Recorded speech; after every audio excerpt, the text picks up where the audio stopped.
नमस्कार, मंडल news bulletin में आपका स्वागत है। आइए पेश करते हैं आज के कुछ प्रमुख व मुख्य समाचार। अब तक यदि आपने मंडल न्यूज़ के इस चैनल को लाइक व सब्सक्राइब नहीं किया है तो जल्द से जल्द इस चैनल को लाइक व सब्सक्राइब जरूर कर दें।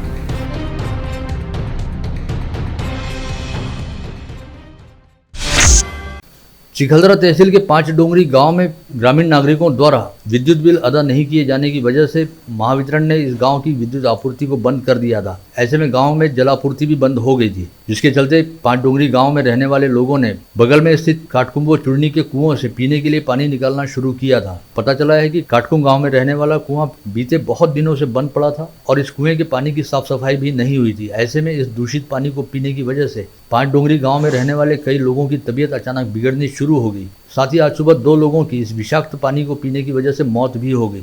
स्वास्थ्य विभाग के जरिए मिली जानकारी के मुताबिक दूषित पानी पीने की वजह से मारे गए 2 लोगों की शिनाख्त 25 वर्षीय गंगाराम धिकार व 30 वर्षीय सविता अखंडे के तौर पर की गई है। इस समय तक 5 डोंगरी गांव में रहने वाले 100 से ज्यादा लोगों की हालत खराब बताई जा रही है, जिसमें से 20 लोगों की हालत अब तक गंभीर बनी हुई है।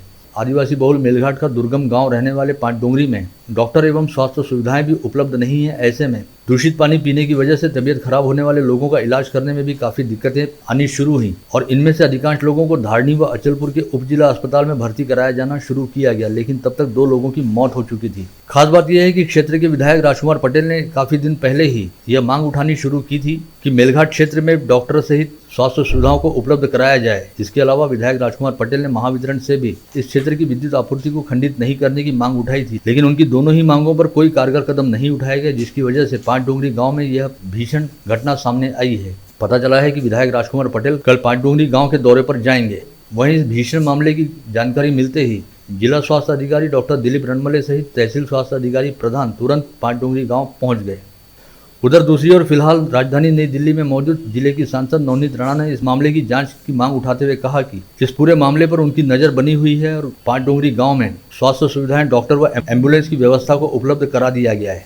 चिखलदरा तालुक्यामध्ये 5 डोंगरी आणि काटकुंब चुर्णीमध्ये गेल्या बरेचशे दिवसापासून वीज पुरवठा बंद करण्यात आला होता, कारण गावाच्या लोकांनी काही वीज बिल भरले नव्हते आणि त्यामुळे त्यांनी दूषित पाणी जे विहिरीचे असतात, ज्यांना क्लिनिंग केली नव्हती आणि त्याची साफसफाई केली नव्हती, ते पाणी पिण्यामुळे तिकडचे 2 लोकांची आज मृत्यू झाली। सकाळी ते वारले आणि 20 लोक असे सिरियस आहे आणि 50 लोक आपण हॉस्पिटलमध्ये ऍडमिट केलेले आणि बरेचसे सीओना आणि जेवढी हेल्थ डिपार्टमेंट आहे, कलेक्टर जो ऍडिशनल कलेक्टर आहे ज्यांच्यावर चार्ज दिलेला आहे या 4-5 दिवसासाठी, त्यांना सगळ्यांना आदेश दिलेले आहे आणि मॅक्सिमम हेल्थ डिपार्टमेंटची टीम तिथे पोहोचलेली आहे आणि 4 ते 5 ॲम्ब्युलन्स आपण तिथे ॲट प्रेझेंट उभी केलेली आहे।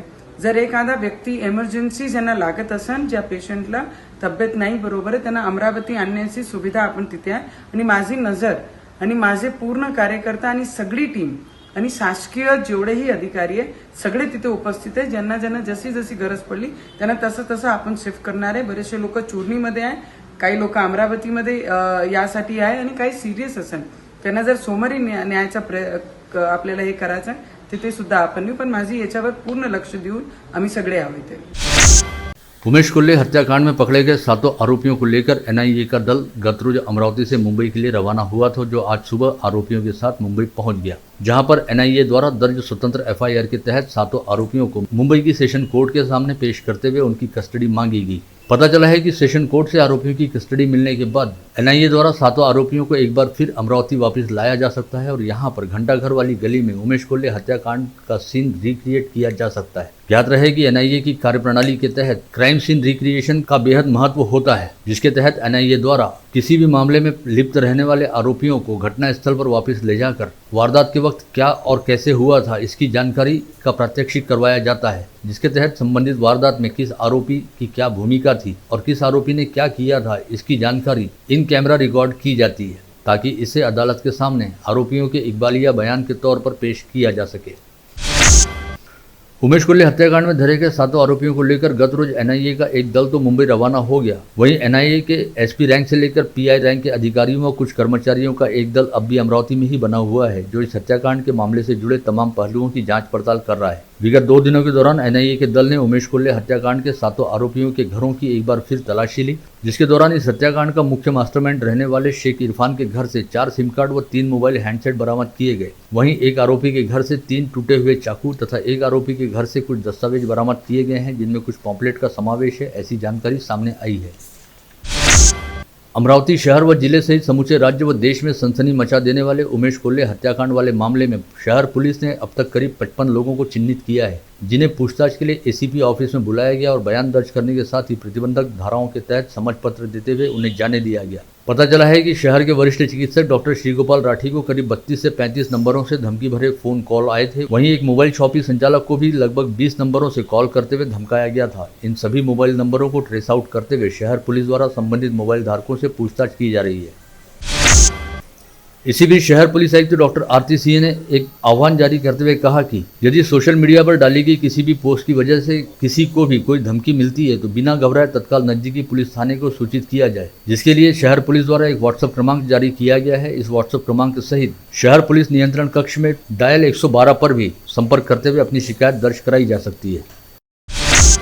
भारतीय जनता पार्टी की दिल्ली प्रदेश इकाई के नेता व विधायक कपिल मिश्रा ने आज अमरावती पहुंचकर उमेश कोल्हे के परिजनों से भेंट करते हुए उन्हें सांत्वना दी। इस समय उन्होंने कहा कि भारत सहित देश व दुनिया के कोने कोने में रहने वाले सभी हिंदू परिवार कोल्हे परिवार के प्रति ऋणी हैं और ऐसे वीर परिवार को नमन करने के लिए वे अमरावती आए हैं। विधायक कपिल मिश्रा के मुताबिक वे पूरी ताकत के साथ कोल्हे परिवार के साथ खड़े हैं और कोल्हे परिवार को कभी भी अकेला नहीं पड़ने दिया जाएगा। ऐसा कहने के साथ ही कपिल मिश्रा ने कोल्हे परिवार को 30 लाख रुपए की आर्थिक मदद भी प्रदान की और कोल्हे परिजनों का ढाढ़स बंधाते हुए उन्हें कानूनी मदद करने का आश्वासन भी दिया। आप ये मानो कि आपके हजारों बेटे हैं।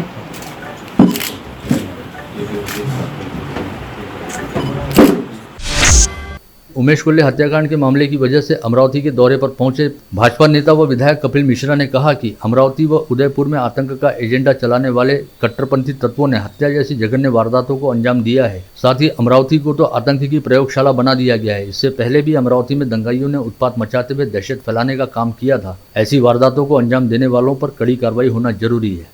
वो सब नेताओं के नाम आप सबको मालूम है, वो पत्रकारों के नाम आप सबको मालूम है। उमेश कोल्हे जी, कन्हैया लाल जी, इन सब के खून से इन नेताओं का हाथ रंगा हुआ है, ये मैं कहना चाहता हूँ। इस समय उन्होंने पीएफआई सहित अन्य कुछ कट्टरवादी संगठनों पर प्रतिबंध लगाए जाने की मांग करने के साथ ही शहर पुलिस की कार्यप्रणाली को लेकर भी बेहद गंभीर आरोप लगाए। पुलिस अपना काम नहीं कर रही थी, वरना एनआईए की जरूरत नहीं पड़ती। पुलिस अपना काम अब शायद करे, लेकिन सत्ता परिवर्तन होने के बाद पुलिस काम करे, ये तो पुलिस का धर्म नहीं है। तो मैं तो अमरावती के पुलिस के ऊपर तो सवाल है और हम ये उम्मीद करेंगे देश में बाकी जगह की पुलिस ऐसा नहीं करे जो अमरावती की पुलिस ने किया। सरकार नहीं बदलती तो शायद ये कभी सत्य सामने ही नहीं आ पाता। दुखद है। भारतीय जनता पार्टी के राज्यसभा सांसद डॉक्टर अनिल बोंडे द्वारा कहा गया कि मेडिकल व्यवसायी उमेश कोल्हे हत्याकांड का मुख्य सूत्रधार रहने वाले शेख इरफान शेख रहीम नामक आरोपी को एक तरह से अमरावती शहर पुलिस ने खुली छूट दे रखी थी और उसकी आपराधिक प्रवृत्ति व करतूतों पर जानबूझकर पर्दा डाल रखा गया था। यदि समय रहते शेख इरफान की हरकतों पर लगाम लगाई गई होती तो शायद उमेश कोल्हे हत्याकांड ही घटित नहीं होता। विगत 15 दिनों से शिवसेना के पार्टी प्रमुख उद्धव ठाकरे को एक के बाद एक लगातार झटके लग रहे हैं और शिवसेना का संगठन लगभग 2 फाड़ हो चुका है। वहीं अब शिवसेना में नेता पद पर रहने वाले अमरावती जिले के पूर्व सांसद आनंदराव अडसुल ने भी शिवसेना को झटका देने वाला काम किया है, जिसके तहत पूर्व सांसद आनंद अडसुल ने शिवसेना के नेता पद से इस्तीफा दे दिया है। इसके साथ ही अब चर्चाएं चल पड़ी हैं कि संभवतः वे एकनाथ शिंदे गुट के साथ हाथ मिला सकते हैं। हालांकि पूर्व सांसद अडसुल ने अब भी खुद को शिवसेना के साथ ही बताया है। विगत सोमवार को आधी रात पश्चात हुई जोरदार बारिश की वजह से अमरावती, तिवसा, मोर्शी, चांदुर बाजार, चिखलदरा व धामनगांव रेलवे इन 5 तहसीलों में बाढ़ सदृश हालात बने, जिसकी वजह से इन 5 तहसीलों के विभिन्न ग्रामीण इलाकों में करीब 1100 घरों में बाढ़ का पानी जा घुसा, जिससे इन घरों में रखे जीवनोपयोगी साहित्य का बड़े पैमाने पर नुकसान हुआ। साथ ही गाँवों में बाढ़ का पानी घुस जाने की वजह से करीब 1500 नागरिकों को सुरक्षित स्थानों पर स्थलांतरित किया गया। वहीं बाढ़ और बारिश के चलते जहां 426 घरों का अंशतः नुकसान हुआ, इसके साथ ही करीब 5000 हेक्टेयर कृषि क्षेत्र में खरीफ फसलों की बुआई बर्बाद हुई। बाढ़ व बारिश से हुए नुकसान को लेकर तिवसा निर्वाचन क्षेत्र की विधायक व पूर्व मंत्री यशोमती ठाकुर तथा शिवसेना की जिला प्रमुख राजेश वानखड़े ने तिवसा तहसील क्षेत्र के विभिन्न इलाकों का दौरा किया। इसके साथ ही पूर्व मंत्री यशोमती ठाकुर की बेटी आकांक्षा ठाकुर ने भी नेरपिंगलाई क्षेत्र का दौरा करते हुए बाढ़ प्रभावितों को सहायता दी। वहीं दूसरी ओर जिलाधीश पवनीत कौर ने गत रोज अपने कार्यालय में बुलाई गई बैठक में आवश्यक दिशा निर्देश जारी करते हुए कहा कि बाढ़ प्रभावित गांवों में किसी भी तरह की वर्षा जनित एवं संसर्गजन्य बीमारियां न फैल पाएं, इस हेतु स्वास्थ्य महकमे द्वारा तमाम आवश्यक कदम उठाए जाने चाहिए। विगत सोमवार से शुरू हुई मूसलाधार बारिश के चलते अब अमरावती संभाग के सभी छोटे बड़े व मध्यम प्रकल्पों में जल स्तर तेजी से बढ़ने लगा है। ऐसे में बांधों में लगातार हो रही पानी की आवक पर सिंचाई विकास महामंडल द्वारा अपनी नजर रखी जा रही है। साथ ही बढ़ते हुए जल स्तर को ध्यान में रखते हुए पूर्णा मध्यम प्रकल्प के 9 और अकोला स्थित घुंगशी बैरेज प्रकल्प के सभी 10 दरवाजों को खोलकर जल निकासी करनी शुरू कर दी गई है। अकोला स्थित डॉक्टर पंजाबराव देशमुख कृषि विद्यापीठ के 36वें दीक्षांत समारोह में आज दीक्षांत अतिथि के रूप में उपस्थित केंद्रीय मंत्री नितिन गडकरी को डॉक्टर ऑफ साइंस की मानद आचार्य पदवी प्रदान करते हुए सम्मानित किया गया। इस समय विद्यापीठ के कुलपति व राज्य के राज्यपाल भगत सिंह कोश्यारी बतौर अध्यक्ष तथा पद्मश्री मोतीलाल मदान बतौर प्रमुख अतिथि उपस्थित थे। पंजाबराव देशमुख के नाम से ये विश्वविद्यालय है, विद्यापीठ है और देशमुख जी इस देश के पहले कृषि मंत्री थे, एग्रीकल्चर मिनिस्टर थे और इस देश में कृषि को बढ़ाने का उनका अपना योगदान था है और आप सब सौभाग्यशाली कि ऐसे यूनिवर्सिटी के आप सब छात्र छात्राएं हैं। हमारा लक्ष्य क्या होगा? What is our aim? जीवन का एम क्या है? एक आदर्श नागरिक बनना है, an ideal citizen to become. कार्यकारी परिषदेचे सर्व सन्माननीय सदस्य यांचे मनापासून आभार मानतो की त्यांनी मला डॉक्टर ऑफ सायन्स ही मानद पदवी प्रदान केली आहे।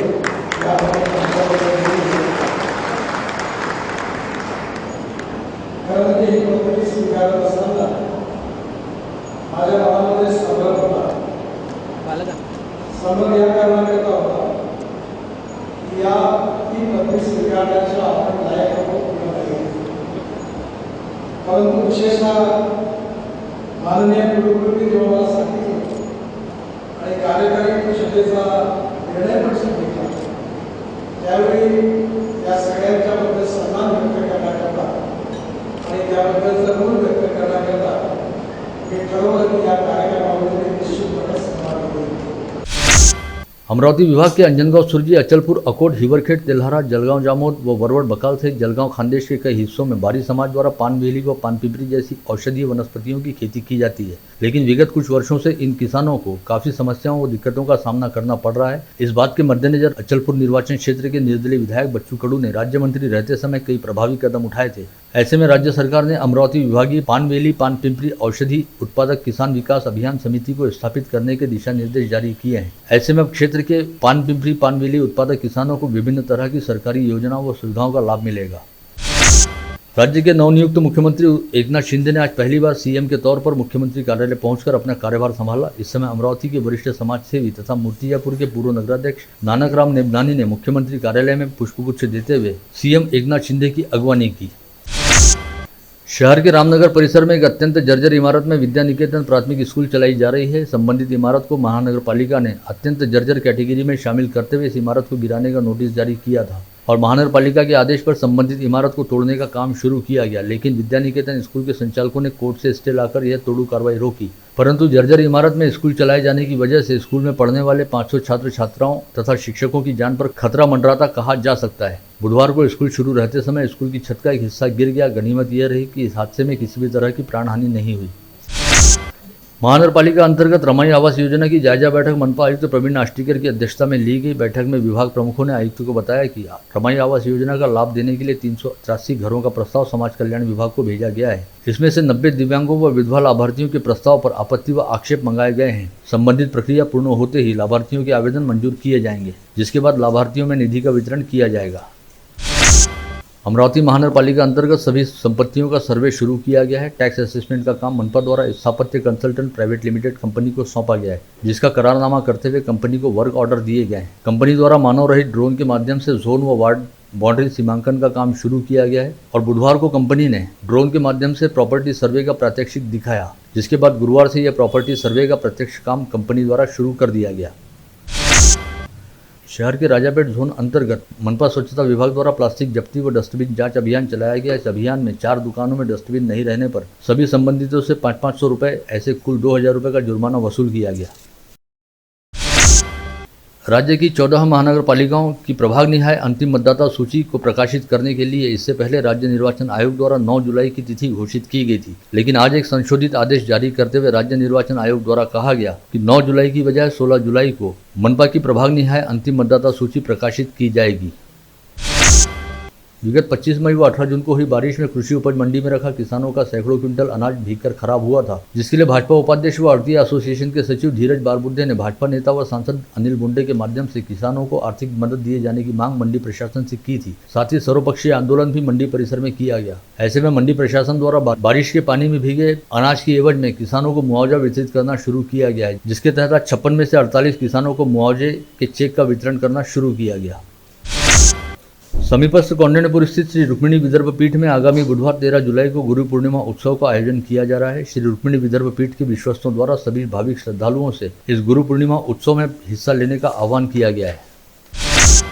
महाराष्ट्र सरकार ने जनमानस में वृक्षारोपण व वृक्ष संवर्धन हेतु जनजागृति निर्माण करने के उद्देश्य से 1 से 7 जुलाई तक वन महोत्सव सप्ताह के अंतर्गत विभिन्न उपक्रम आयोजित करने का निर्णय लिया, जिसके अनुसार तिवसा के सामाजिक वनीकरण कार्यालय के वन परिक्षेत्र द्वारा आयोजित किए गए वृक्ष दंडी कार्यक्रम में श्री रुक्मिणी विदर्भ पीठ कौंडिन्यपुर के पीठाधीश्वर जगत गुरु स्वामी श्री राम राजेश्वराचार्य समर्थ माहुली सरकार प्रमुख रूप से उपस्थित थे। इस समय पूर्व मंत्री व क्षेत्र की विधायक यशोमती ठाकुर ने जगत गुरु स्वामी जी का स्वागत व पूजन किया, जिसके बाद दोनों गणमान्यों के हाथों वृक्ष पूजन कर हरी झंडी दिखाते हुए वृक्ष दंडी का प्रारंभ किया गया।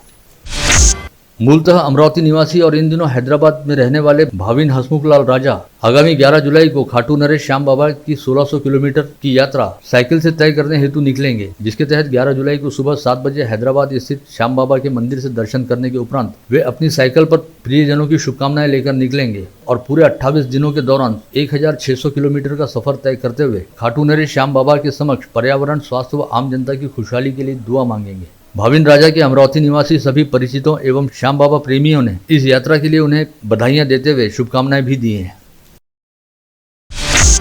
विश्व हिंदू परिषद तथा बजरंग दल द्वारा आज जिलाधीश को सौंपे गए ज्ञापन में कहा गया कि इन दिनों अमरावती शहर में कटाई के लिए बड़े पैमाने पर गौवंश की तस्करी की जा रही है और बड़ी संख्या में गौवंश की हत्या भी हो रही है। इस बात को ध्यान में रखते हुए शहर सहित जिले में गौवंश हत्या को रोकने के लिए तमाम जरूरी प्रतिबंधात्मक उपाय किए जाने चाहिए।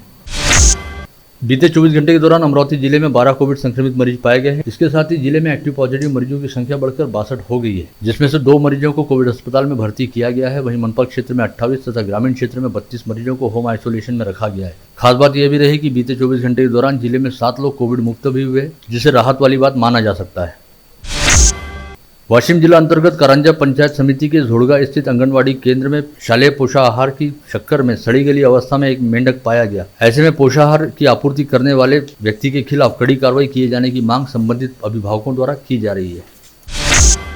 संदीप ताड़े नामक आरोपी ने सब्बल से सिर पर हमला करते हुए दिलीप निमकरडे नामक व्यक्ति की बेरहमी से हत्या कर डाली थी। इस मामले में प्रमुख जिला व सत्र न्यायमूर्ति रविंद्र एम जोशी ने हत्यारे संदीप ताड़े को उम्र कैद की सजा सुनाई है। यह घटना शिरखेड़ पुलिस थाना क्षेत्र के धामन गांव में वर्ष 2017 के दौरान घटित हुई थी। रेलवे स्टेशन से एरबिन चौराहे की ओर जाने वाले रास्ते पर यूनिवर्सल एंटरप्राइजेस नामक दुकान में आज सुबह भीषण आग लगी। सूचना मिलते ही दमकल विभाग के जवानों ने 2 वाहनों की सहायता से कड़ी मेहनत के बाद आग पर काबू पाया। आग लगने की वजह फिलहाल ज्ञात नहीं हो पाई है। चांदुरेला तहसील के सातेफल में रहने वाला 20 वर्षीय युवक लापता होने की शिकायत उसके पिता द्वारा 6 जुलाई को तेलेगांव दौशासर पुलिस थाने में दर्ज कराई गई थी। इस युवक का अब तक कहीं पर भी कोई अता पता नहीं चल पाया है। अनिकेत रहंगडाले नामक यह युवक 5 जुलाई की शाम किसी को भी बिना बताए अपने घर से निकल गया था। यवतमाल जिले में रहकर MBBS तृतीय वर्ष की पढ़ाई कर रहे परीक्षित चंद्रवंशी नामक छात्र ने पुसद तहसील अंतर्गत स्थित ईसापुर जलाशय के पास झाड़ियों में मोटरसाइकिल फेंकने के बाद जलाशय में छलांग लगाकर आत्महत्या कर ली। द्वितीय वर्ष में अच्छे अंक के साथ उत्तीर्ण होने के बावजूद उसने यह घातक कदम क्यों उठाया, यह फिलहाल ज्ञात नहीं हो पाया है। मूर्तियापुर तहसील के खरब ढोरे निवासी 35 वर्षीय विठल चौके ने कर्जबाजारी होने और लगातार फसल बर्बाद होने के चलते अपने ही खेत के कुएं में कूदकर आत्महत्या कर ली। प्रधानमंत्री ग्रामीण विकास योजना के कार्यालय में चोरी करने वाले कुख्यात चोर प्रथम उर्फ गोटिया इंगोले तथा एक नाबालिग साथी को गिरफ्तार किया गया है। फ्रेजरपुरा पुलिस ने आरोपियों के पास से चोरी किए गए माल सहित एक बुलेट मोटरसाइकिल बरामद करने में सफलता हासिल की है। अकोला शहर में गाय चोरी के मामले इन दिनों काफी तेजी से बढ़ रहे हैं और चोरी की गई गाय का कत्ल किया जाता है, जिससे शहरवासियों में भय का वातावरण है। अकोटफैल पुलिस ने ऐसे ही एक मामले में ताजनापेट मच्छी मार्केट निवासी अब्दुल जब्बार कुरैशी नामक आरोपी को गिरफ्तार करते हुए उसके पास से 5,16,000 रुपए का माल बरामद किया। वहीं इसका एक साथी अब्दुल राजा अब्दुल गनी फरार होने में सफल रहा, जो अमरावती के लालखड़ी का निवासी बताया गया है। गाड़ीनगर पुलिस थाना क्षेत्र के विद्युत नगर में हो रही शराब की अवैध तस्करी पर छापा मारते हुए पुलिस आयुक्त के विशेष दल ने गोकुल बीटे वाले नामक आरोपी को गिरफ्तार किया। इसी तरह फ्रेजरपुरा पुलिस थाना क्षेत्र के चपरासीपुरा में चल रहे वर्ली मटका अड्डे पर छापा मारकर पुलिस ने उमेश डौरे व पीयूष वरघट को गिरफ्तार किया। राष्ट्रीय महामार्ग क्रमांक 6 के बगिया टी पॉइंट के पास तेज गति से आ रही ट्रेवल्स बस ने कचरा गाड़ी को जोरदार टक्कर मारी। इस हादसे में कचरा गाड़ी का चालक विनोद कैथवाल गंभीर रूप से घायल हो गया। मोर्शी शहर के जयस्तंभ चौक परिसर के कमल प्लाजा मार्केट में हरिभाऊ हुड की अर्पण टेलर नामक दुकान में बीती रात अचानक भीषण आग लगी, जिससे दुकान में रखा फर्नीचर व ग्राहकों के कपड़े समेत 4 लाख रुपए का माल जलकर खाक हो गया। बुल्ढाना जिले के अपर पुलिस अधीक्षक के दल ने पीछा करते हुए एक कार चालक को गिरफ्तार किया, जिसके पास से नगद 65 लाख रुपए बरामद किए गए। कार मालिक का अब तक कुछ अता पता नहीं चल पाया है। आप देख रहे थे मंडल न्यूज बुलेटिन। हमारे चैनल को लाइक करें, शेयर करें और हाँ, सब्सक्राइब करना ना भूलें। कल होगी आपसे फिर मुलाकात, तब तक के लिए धन्यवाद।